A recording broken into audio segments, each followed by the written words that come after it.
6. Minha transformação em Senhor Supremo do Banheiro. Depois que assimilei o fato de meu professor de latim ser um cavalo, fizemos um passeio agradável, embora tivesse tido o cuidado de não andar atrás dele.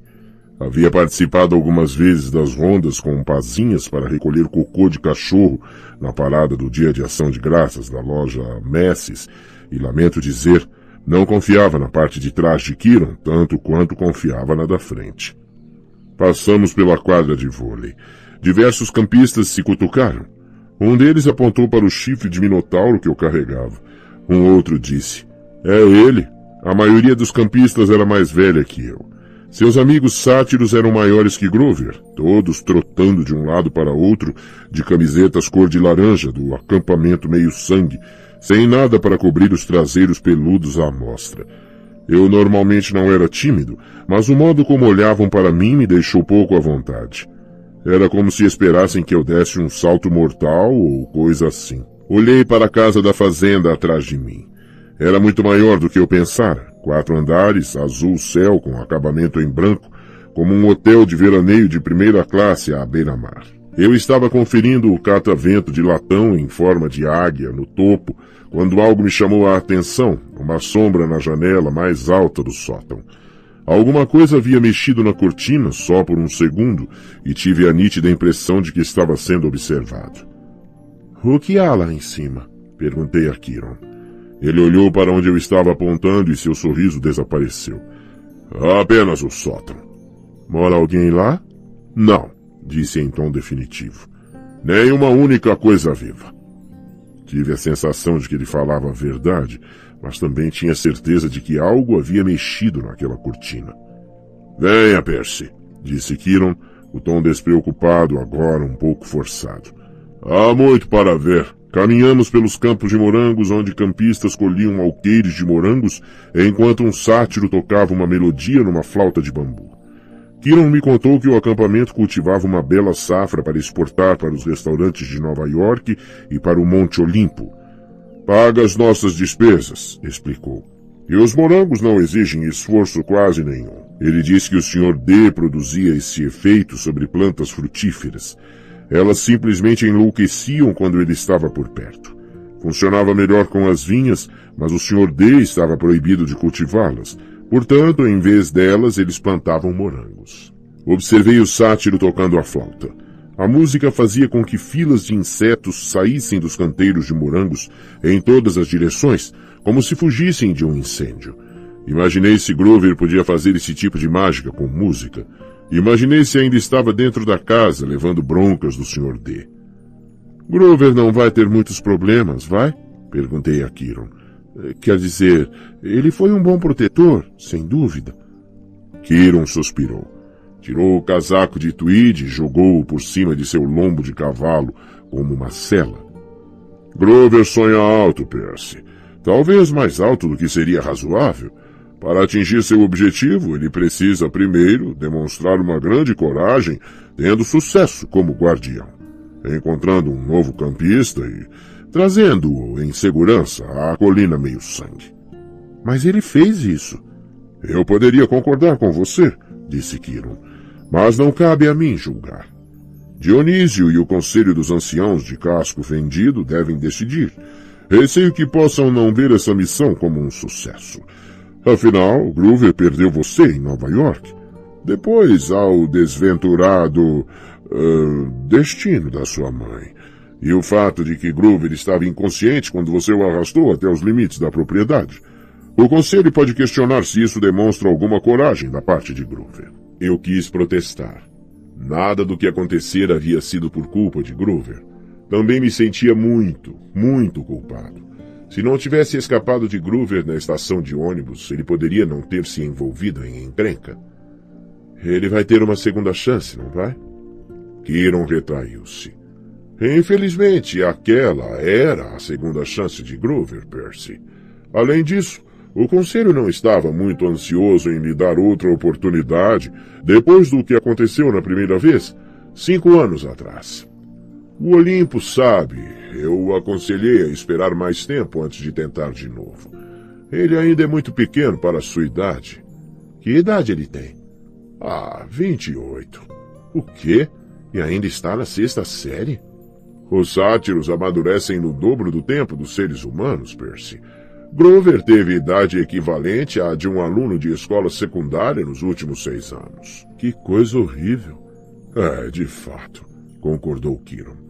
De qualquer modo, Grover está atrasado, mesmo pelos padrões de sátiro, e ainda não avançou muito em magia dos bosques. O pobre estava ansioso por perseguir o seu sonho. Talvez agora encontre alguma outra carreira. Isso não é justo, disse eu. O que aconteceu na primeira vez? Foi mesmo assim tão ruim? Kiron desviou os olhos depressa. Vamos andando? Mas eu ainda não estava pronto para mudar de assunto. Uma coisa me ocorrera quando Kiron falou sobre o destino de minha mãe, como se estivesse intencionalmente evitando a palavra morte. O princípio de uma ideia, uma pequenina e esperançosa chama, começou a se formar em minha cabeça. Kiron, disse eu, se os deuses, o Olimpo e tudo isso são reais... Sim, criança. Isso significa que o mundo inferior também é real? A expressão de Kiron se fechou. Sim, criança. Ele fez uma pausa, como se estivesse escolhendo as palavras cuidadosamente. Há um lugar para onde vão os espíritos após a morte. Mas por ora, até que saibamos mais, eu recomendaria que tirasse isso de sua cabeça. O que quer dizer com até que saibamos mais? Venha, Percy. Vamos ver os bosques. Quando nos aproximamos, me dei conta de como a floresta era enorme. Tomava pelo menos 1/4 do vale, com árvores tão altas e largas que a impressão era de que ninguém entrara lá desde os nativos americanos. Kiron disse: Os bosques têm provisões, se você quiser tentar a sorte, mas vá armado. Provisões do quê? Perguntei. Armado com o quê? Você verá. O jogo Capture a Bandeira é na sexta-feira à noite. Você tem a sua própria espada e escudo? Minha própria... Não, disse Kiron. Não creio que tenha. Acho que o tamanho 5 vai servir. Mais tarde vou visitar o arsenal.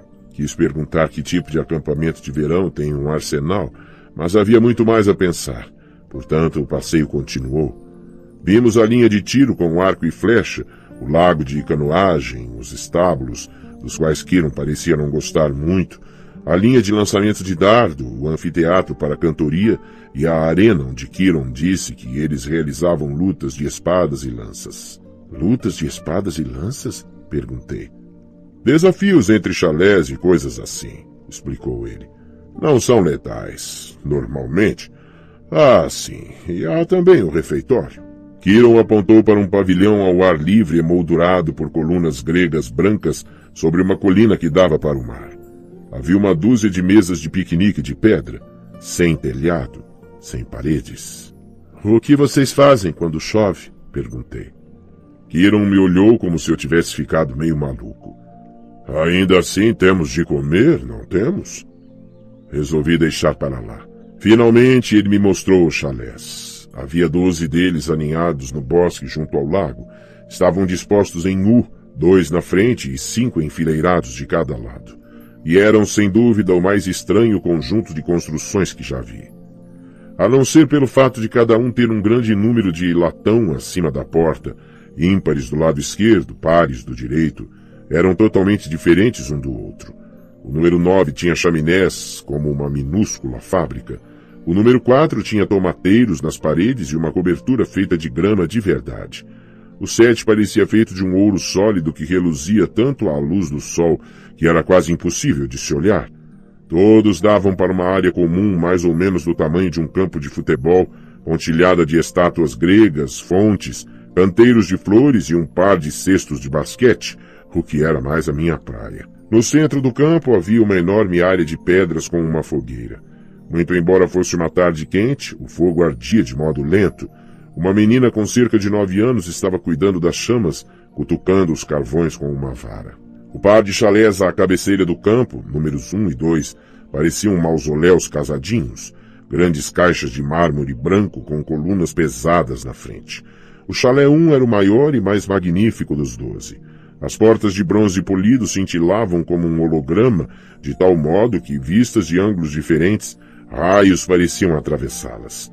O chalé 2 era de certo modo mais gracioso, com colunas mais finas encimadas com romãs e flores.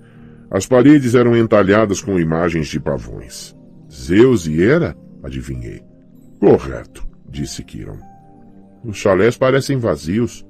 Diversos chalés estão vazios, é verdade. Ninguém jamais fica no 1 ou no 2. Certo. Então cada chalé tinha um deus diferente como mascote. 12 chalés para os 12 olimpianos. Mas por que alguns estariam vazios? Parei na frente do primeiro chalé da esquerda, o número 3. Não era alto e imponente como o chalé 1, mas comprido, baixo e sólido. As paredes externas eram de pedras cinzentas rústicas, salpicadas de pedaços de conchas de coral, como se as pedras tivessem sido cortadas diretamente do fundo do oceano. Espiei para dentro da porta aberta e Kiron disse: "Ei, eu não faria isso." Antes que ele pudesse me puxar de volta, senti o odor salgado do interior, como o vento na praia de Montauk. As paredes internas brilhavam como madrepérola. Havia 6 beliches vazios com lençóis de seda virados para baixo, mas não havia indício de que alguém já tivesse dormido lá. O lugar parecia tão triste e solitário que fiquei contente quando Kiron pôs a mão no meu ombro e disse: "Vamos, Percy." A maioria dos outros chalés estava abarrotada de campistas. O número 5 era vermelho vivo, uma pintura muito mal feita, como se a cor tivesse sido jogada a esmo com baldes e mãos. O telhado era forrado de arame farpado. Uma cabeça de javali empalhada estava pendurada acima da porta, e seus olhos pareciam me seguir. Dentro pude ver um bando de meninos e meninas mal encarados, disputando queda de braço e discutindo enquanto o rock tocava às alturas. A mais barulhenta era uma menina de talvez 13 ou 14 anos. Usava uma camiseta do acampamento meio-sangue, tamanho GGG, embaixo de um casaco camuflado. Ela mirou em mim e lançou um maldoso olhar de desprezo. Fez lembrar Nancy Bobofit, só que a menina do acampamento era muito maior e de aparência mais cruel. Seu cabelo era comprido, esticado e castanho, em vez de vermelho. Continuei andando, tentando ficar longe dos cascos de Kiron. Ainda não vimos outros centauros, observei. Não, disse Kiron chateado. Infelizmente, meus parentes são uma gente selvagem e bárbara. Você pode encontrá-los no mato ou em eventos desportivos importantes, mas não verá nenhum aqui. Você disse que seu nome é Kiron. Você é mesmo... Ele sorriu para mim. O Kiron das histórias?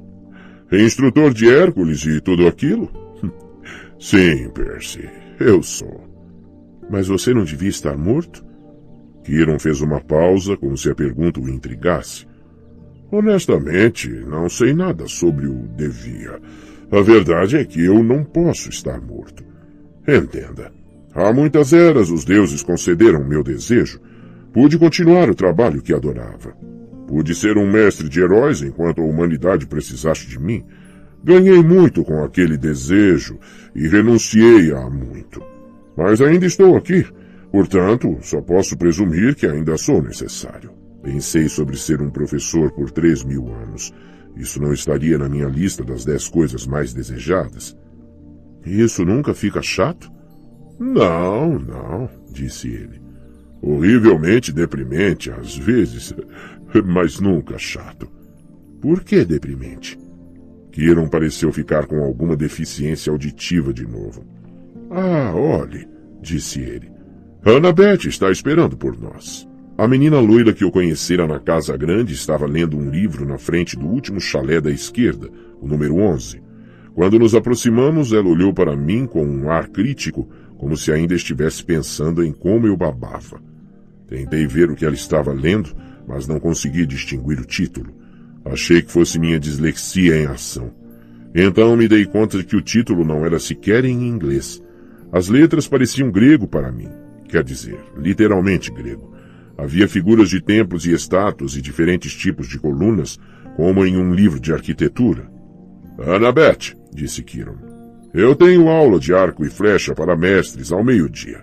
Você cuidaria de Percy a partir daqui? Sim, senhor. Chalé 11, disse Kiron para mim, fazendo um gesto em direção à porta. Sinta-se em casa. Entre todos os chalés, o 11 era o que mais parecia um velho chalé comum de acampamento de verão, com ênfase no velho.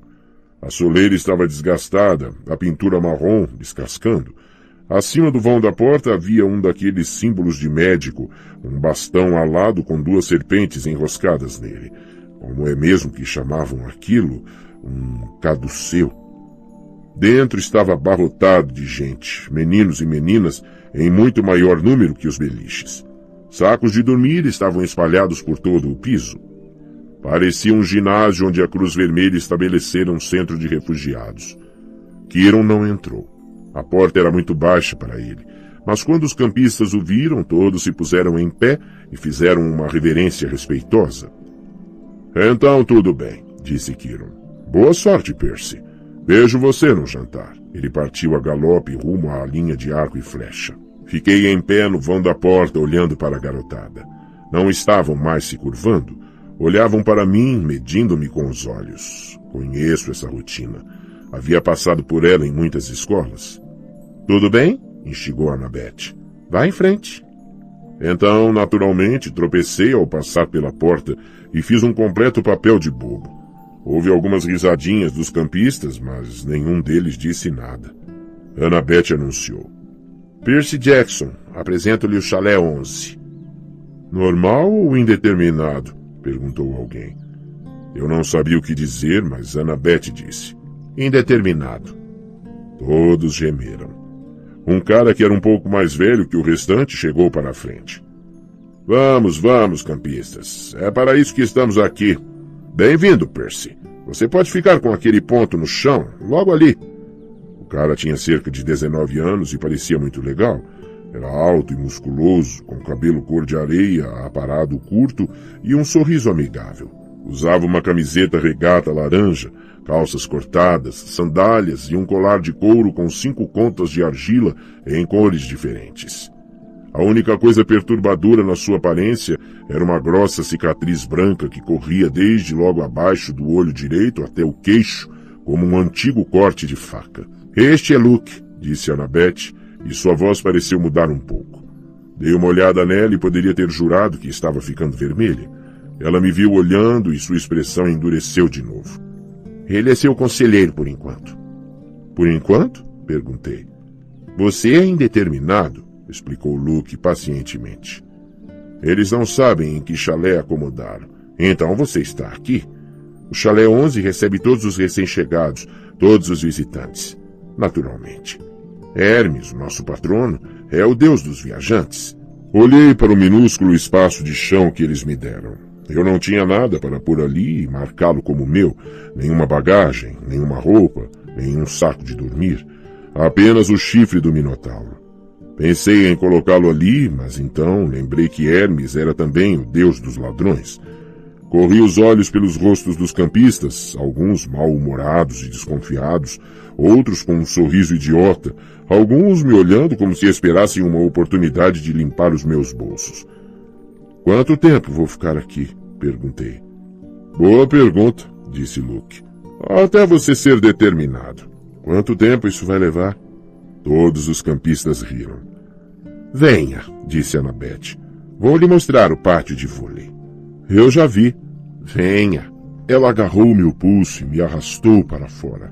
Pude ouvir o pessoal do chalé dando risadas atrás de mim. Quando estávamos a poucos metros de distância, Annabeth disse, Jackson, você precisa fazer melhor do que isso. O quê? Ela revirou os olhos e murmurou baixinho. Não posso acreditar que achei que você fosse o cara. Qual é o seu problema? Eu agora estava ficando zangado. Tudo o que sei é que matei um sujeito touro. Não fale assim, disse Annabeth.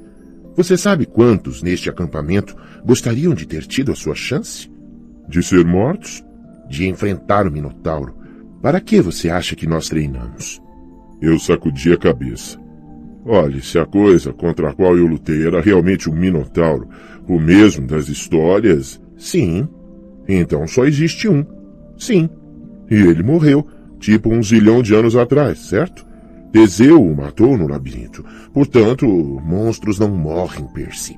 Eles podem ser mortos, mas eles não morrem. Ah, obrigado. Agora entendi tudo. Eles não têm alma, como você e eu. Você pode bani-los por algum tempo, talvez até por toda uma vida, se tiver sorte. Mas eles são forças primitivas. Kiron os chama de arquétipos. No fim, eles se reconstituem. Pensei na Sra. Dodds. Você quer dizer que se eu matei um acidentalmente com uma espada... Quer dizer, a sua professora de matemática. Está certo. Ela ainda está lá fora. Você apenas a deixou muito, muito zangada. Como você sabe da Sra. Dodds? Você fala dormindo. Você quase a chamou de alguma coisa. Uma fúria? Elas são torturadoras do Hades, certo? Annabeth olhou nervosamente para o chão, como se esperasse que ele se abrisse e a engolisse. Você não deve chamá-las pelo nome, mesmo aqui. Se acabamos tendo de falar nelas, nós a chamamos de as benevolentes. Puxa, existe alguma coisa que se possa dizer sem que haja trovões? Eu soei reclamão até para mim mesmo, mas naquele momento não me importei. Por que tenho de ficar no chalé 11, afinal? Por que fica todo mundo tão amontoado? Há uma porção de beliches vazios logo ali. Apontei para os primeiros chalés e Annabeth empalideceu. A gente não escolhe simplesmente um chalé, Percy. Depende de quem são seus progenitores, ou o seu progenitor. Ela olhou fixamente para mim, esperando que eu entendesse. Minha mãe é Sally Jackson, disse eu. Trabalha na doceria da grande estação central. Bom, pelo menos trabalhava. Sinto muito por sua mãe, Percy, mas não é isso que eu quis dizer. Estou falando sobre seu outro progenitor, seu pai. Ele está morto. Não cheguei a conhecê-lo. Annabeth suspirou. Era claro que já tivera aquela conversa com outras crianças. Seu pai não está morto, Percy. Como pode dizer isso? Você o conhece? Não, é claro que não. Então, como você pode dizer? Porque eu conheço você. Você não estaria aqui se não fosse um de nós. Você não sabe nada a meu respeito. Não? Ela ergueu uma sobrancelha. Aposto que você ficou passando de escola em escola. Aposto que foi expulso de uma porção delas. Como teve diagnóstico de dislexia, provavelmente transtorno do déficit de atenção também. Tentei engolir meu constrangimento. O que isso tem a ver? Tudo junto é quase um sinal certo. As letras flutuam para fora da página quando você lê, certo? Isso é porque a sua mente está fisicamente programada para o grego antigo. É o transtorno do déficit de atenção. Você é impulsivo, não consegue ficar quieto na classe. E isso são os seus reflexos de campo de batalha. Numa luta real, eles o manterão vivo. Quanto aos problemas de atenção, isso é porque enxerga demais, Percy, e não de menos. Seus sentidos são mais aprimorados que os de um mortal comum. É claro que os professores querem que você seja medicado. Eles são, em maioria, monstros. Não querem que você os veja como são. Você passou pelas mesmas coisas? A maioria das crianças daqui passou. Se você não fosse um de nós, não poderia ter sobrevivido ao Minotauro, e muito menos à ambrosia e ao néctar. Ambrosia e néctar. A comida e a bebida que estávamos dando a você para curá-lo. Aquilo teria matado um garoto normal. Teria transformado seu sangue em fogo e seus ossos em areia, e você estaria morto. Encare os fatos. Você é um meio-sangue. Um meio-sangue. Minha cabeça estava girando com tantas perguntas que eu não sabia por onde começar. Então uma voz rouca gritou. Ora, um novato! Eu dei uma olhada. A menina grandalhona do chalé feio e vermelho vinha andando lentamente em nossa direção. Havia 3 outras meninas atrás dela, todas grandes, feias e de aparência malvada como ela, todas usando casacos camuflados. Clarice, suspirou Annabeth. Por que você não vai polir sua lança ou coisa assim, hein? Claro, senhorita princesa, disse a grandalhona, para poder atravessar você com ela na sexta-feira à noite. R.S. Coracas, disse Annabeth, o que eu de algum modo entendi que era vá para os corvos em grego, embora tivesse a sensação de que devia ser uma praga pior do que parecia. Você não tem chance. Vamos transformá-la em pó, disse Clarice, mas seu olho se crispou. Talvez ela não tivesse certeza de poder cumprir a ameaça. Voltou-se para mim. Quem é esse nanico aí? Percy Jackson, disse Annabeth. Esta é Clarice, filha de Ares. Eu pisquei. Tipo, o deus da guerra? Clarice sorriu desdenhosa. Você tem algum problema com isso? Não, disse eu, recobrando minha presença de espírito. Isso explica o mau cheiro. Clarice rosnou. Nós temos uma cerimônia de iniciação para novatos, Persiana. Percy. Seja o que for. Venha, vou lhe mostrar. Clarice, Annabeth tentou dizer.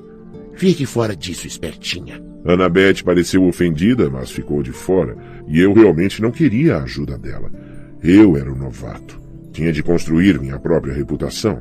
Entreguei a Annabeth meu chifre de minotauro e me preparei para a luta, mas antes que eu percebesse, Clarice tinha me segurado pelo pescoço e me arrastava na direção de um edifício de blocos de concreto que percebi imediatamente que era o banheiro. Eu chutava e dava murros no ar. Já tinha estado em muitas brigas antes, mas aquela Clarice grandalhona tinha mãos de ferro. Arrastou-me para dentro do banheiro das meninas. Havia uma fileira de vasos sanitários de um lado e uma fileira de chuveiros do outro.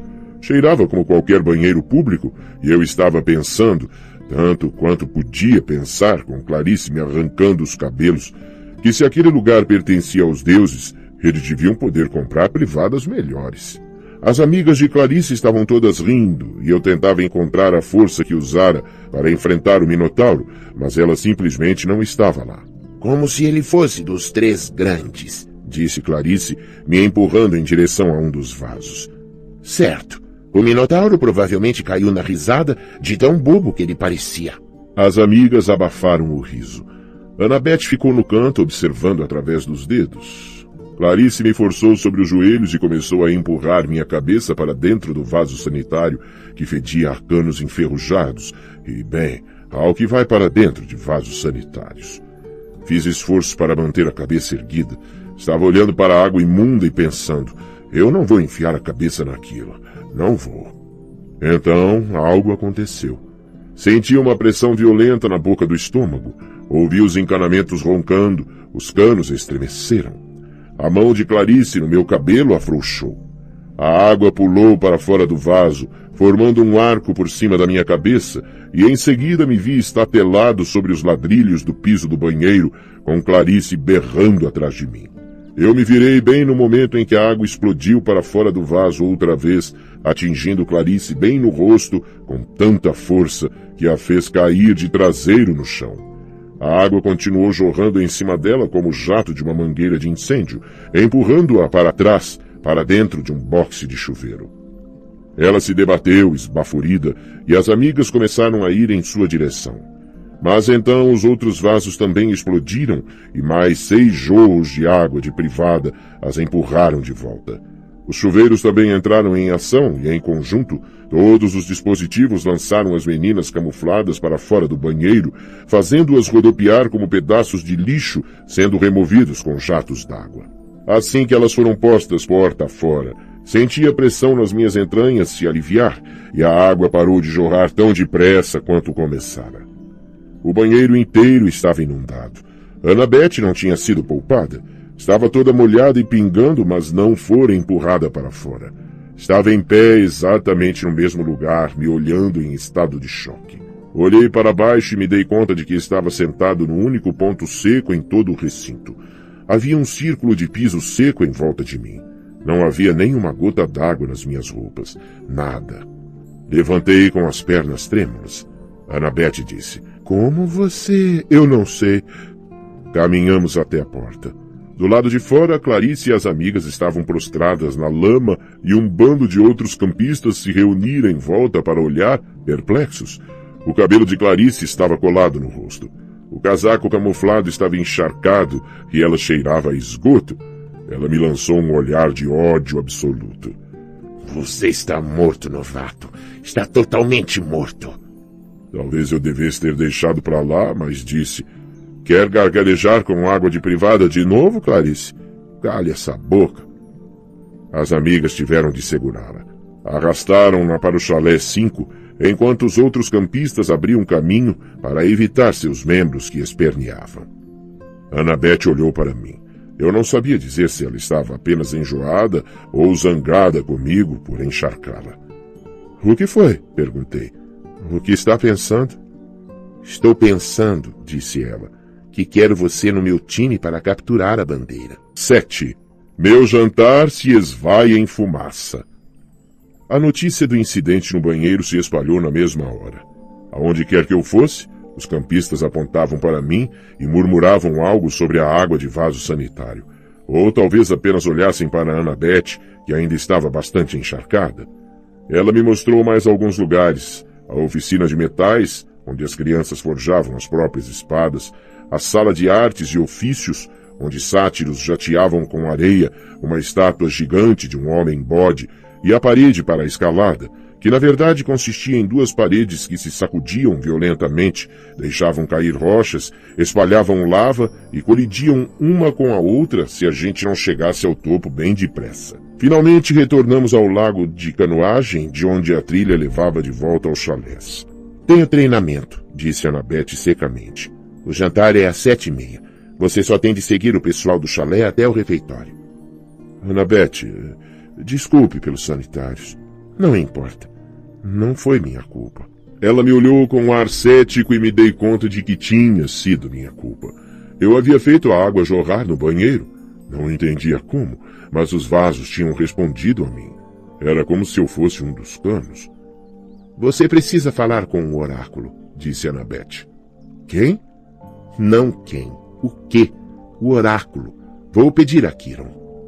Olhei para o lago desejando que alguém me desse uma resposta direta pelo menos uma vez.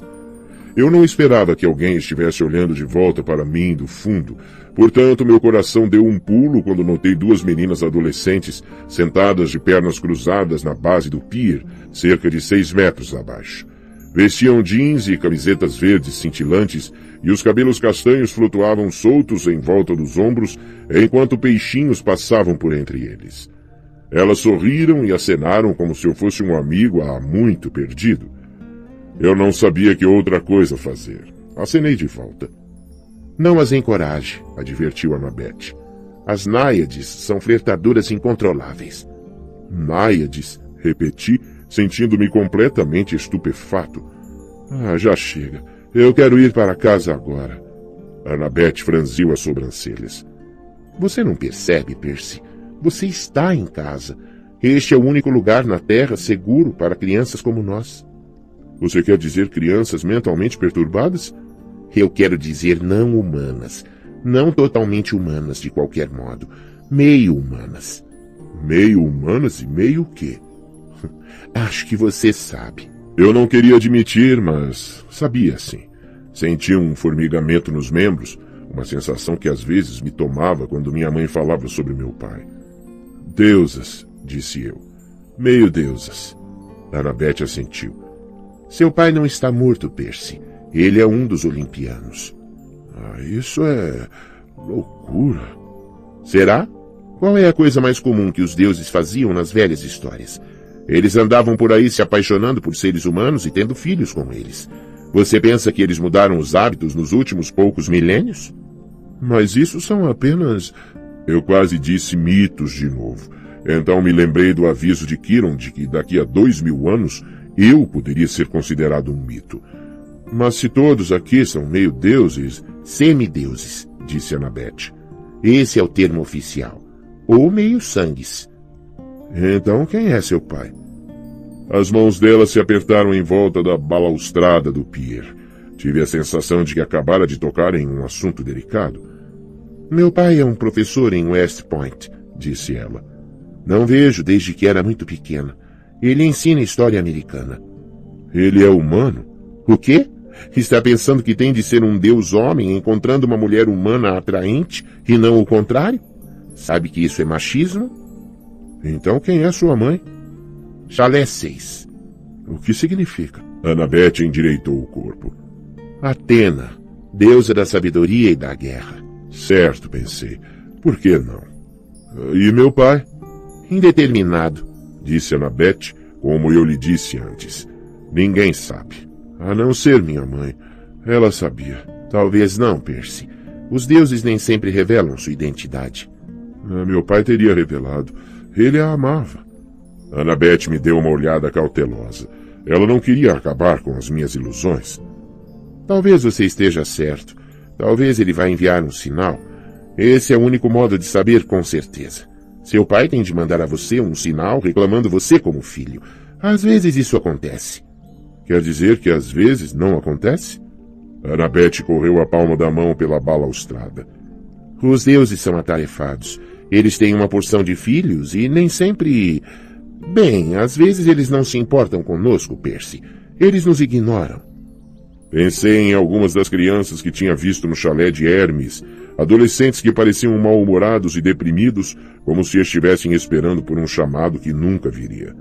Conhecera crianças assim na Academia Iense, descartadas para internatos por pais ricos que não tinham tempo para lidar com elas. Mas os deuses deviam se comportar melhor. Então eu estou encalhado aqui, disse eu. É isso? Pelo resto da minha vida? Depende, disse Annabeth. Alguns campistas só ficam no verão. Se você é filho de Afrodite ou Deméter, provavelmente não é uma força realmente poderosa. Os monstros podem ignorá-lo, e então você pode se arranjar com alguns meses de treinamento de verão e viver no mundo mortal pelo resto do ano. Mas para alguns de nós, sair é perigoso demais. Temos de ficar o ano inteiro. No mundo mortal, atraímos monstros. Eles percebem nossa presença. Vêm nos desafiar. Na maioria das vezes, eles nos ignoram até termos idade suficiente para causar problemas. Cerca de 10 ou 11 anos. Mas depois disso, muitos dos semideuses vêm para cá ou são mortos. Alguns conseguem sobreviver no mundo exterior e se tornam famosos. Acredite, se eu lhe contasse os nomes, você os conheceria. Alguns nem sequer se dão conta de que são semideuses. Mas poucos, muito poucos são assim. Então os monstros não podem entrar aqui? Annabeth sacudiu a cabeça. Não, a não ser que sejam intencionalmente mantidos nos bosques ou convocados por alguém de dentro. Por que alguém ia querer convocar um monstro? Para a prática de lutas. Para pregar peças. Pregar peças? A questão é que as fronteiras são fechadas para manter os mortais e os monstros de fora. Do lado de fora, os mortais olham para o vale e não veem nada de inusitado. Apenas plantações de morangos. Então, você é uma campista de ano inteiro? Annabeth assentiu. De dentro da gola da camiseta, ela puxou um colar de couro com 5 pontas de argila de cores diferentes. Era exatamente como o de Luke, só que o de Annabeth também tinha um grande anel de ouro enfiado, como um anel de faculdade. Estou aqui desde que tinha 7 anos, disse ela. Todo mês de agosto, no último dia da sessão de verão, a gente ganha uma conta por sobreviver mais um ano. Estou aqui há mais tempo que a maioria dos conselheiros e eles estão todos na faculdade. Por que veio tão jovem? Ela girou o anel no colar. Não é da sua conta. Fiquei ali por um minuto em um silêncio constrangedor. Então, eu poderia simplesmente sair andando daqui agora mesmo, se quisesse? Seria suicídio, mas você poderia, com a permissão do Sr. D. ou de Kiron. Mas eles não dariam permissão até o final da sessão de verão, a não ser que lhe seja concedida uma missão. Mas isso dificilmente acontece. Na última vez... A voz dela foi sumindo. Pude perceber pelo seu tom de voz que a última vez não tinha ido muito bem. Antes, quando estava doente no quarto, disse eu, quando você dava de comer aquela coisa... Ambrosia. Você me perguntou algo sobre o solstício de verão. Os ombros de Annabeth se contraíram. Então, você sabe alguma coisa? Bem, não. Na minha antiga escola, ouvi por acaso Groover e Kiron conversando sobre isso. Groover mencionou o solstício de verão. Ele disse algo como não termos muito tempo por causa do prazo final. O que isso queria dizer? Ela apertou os punhos. Eu gostaria de saber.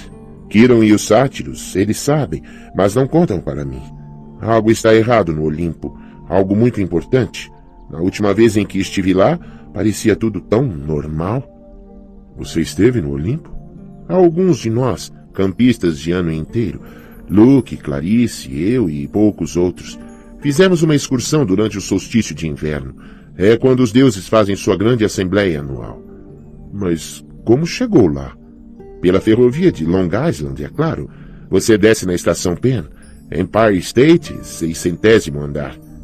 Ela me olhou como quem tinha certeza de que eu já sabia disso. Você é nova-iorquino, certo? Ah, com certeza. Até onde eu sabia, havia apenas 102 andares no Empire State, mas decidi não comentar isso. Logo depois da visita, continuou Annabeth, o tempo ficou esquisito, como se os deuses tivessem começado a brigar. Uma ou duas vezes desde então, ouvi sátiros conversando. O máximo que posso deduzir é que algo importante foi roubado, e se não for devolvido até o solstício de verão, vai haver problemas. Quando você veio, eu estava esperando...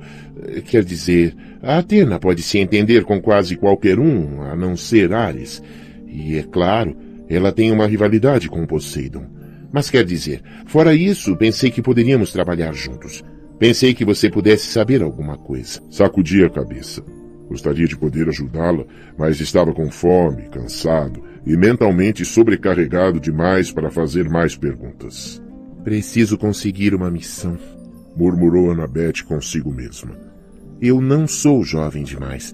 Se eles ao menos me contassem qual é o problema... Senti cheiro de churrasco vindo de algum lugar por perto. Annabeth deve ter ouvido meu estômago roncar. Disse-me para ir em frente, que me alcançaria depois. Eu a deixei no pier, correndo o dedo pela balaustrada como se estivesse desenhando um plano de batalha. De volta ao Chalé 11, todo mundo estava falando e se divertindo, esperando o jantar. Pela primeira vez, notei que muitos campistas tinham feições parecidas. Narizes pontudos, sobrancelhas arqueadas, sorrisos maliciosos. Eram o tipo de criança que os professores classificariam como encrenqueiros. Felizmente, ninguém prestou muita atenção em mim quando fui até meu lugar no chão e me deixei cair com o chifre de Minotauro. O conselheiro, Luke, se aproximou. Ele também tinha a aparência familiar de Hermes. Estava desfigurada pela cicatriz na face direita, mas o sorriso estava intacto. Arranjei um saco de dormir para você, disse ele. E aqui, furtei para você alguns artigos de toalete da loja do acampamento. Não deu para saber se ele estava brincando quanto àquela parte de furtar. Eu disse, obrigado. Sem problemas. Luke sentou-se ao meu lado, descansando as costas contra a parede. Primeiro dia difícil? Meu lugar não é aqui, disse eu. Nem mesmo acredito em deuses. É, disse ele. Foi assim que todos nós começamos. E depois que você começa a acreditar neles, não fica nem um pouco mais fácil. A amargura em sua voz me surpreendeu, porque Luke parecia ser o tipo de cara despreocupado. Parecia capaz de lidar com qualquer coisa. Então, seu pai é Hermes? Perguntei. Ele puxou um canivete de mola do bolso de trás e por um segundo pensei que fosse me destripar, mas ele apenas raspou o barro da sola da sandália. É, Hermes. O mensageiro com asas nos pés. É ele. Mensageiros. Medicina. Viajantes, mercadores, ladrões. Qualquer um que use as estradas. É por isso que você está aqui, desfrutando a hospitalidade do Chalé 11. Hermes não é exigente com relação a quem apadrinha. Entendi que Luke não queria me chamar de João Ninguém, apenas tinha muita coisa na cabeça. Você já encontrou seu pai? Perguntei. Uma vez. Esperei, pensando que se ele quisesse me contar, contaria. Aparentemente não. Imaginei se a história tinha alguma coisa a ver com como ele conseguira aquela cicatriz. Luke ergueu os olhos e conseguiu sorrir.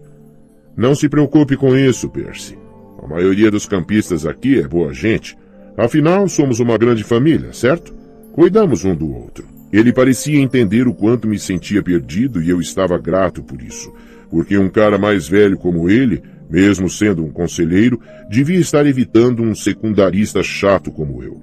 Mas Luke me dera as boas-vindas ao chalé. Até mesmo furtar alguns artigos de toalete, o que era a coisa mais simpática que alguém fizera por mim o dia inteiro. Decidi fazer a minha última grande pergunta, aquela que